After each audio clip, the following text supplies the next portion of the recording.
हितेश मेहता, धर्मेश पौन यांना 21 फेब्रुवारीपर्यंत आता पोलीस कोठडी सुनावण्यात आली आहे। न्यू इंडिया कोऑपरेटिव्ह बँक प्रकरणात हितेश मेहता नंतर आणखी एकाला आर्थिक गुन्हे शाखेकडून अटक करण्यात आली।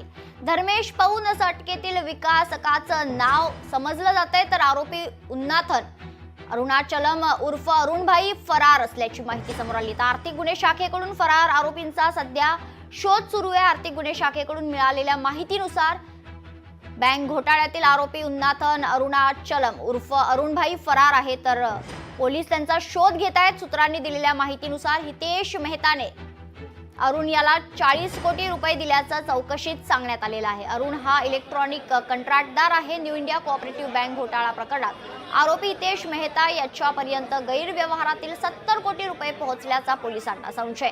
या गैरव्यवहाराबाबत मेहताने रिझर्व्ह बँकेच्या अधिकाऱ्यांना तशी खरतर कबुली जबाब दिल्याची सूत्रांची माहिती आहे। प्राथमिक तपासणीत 2024 मध्ये मेहतापर्यंत एकूण 2 कोटींचे व्यवहार झाल्याचं समोर आलंय। 122 कोटी गैरव्यवहारातील 70 कोटी रुपये आरोपी मेहताकडे अद्याप असल्याचा पोलिसांना संशय।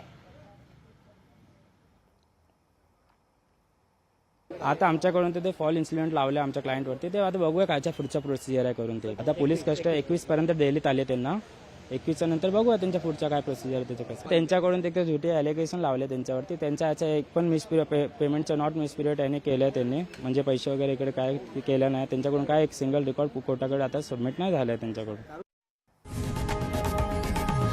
लोकशाही मराठी ऐका, पहा, जागरूक रहा।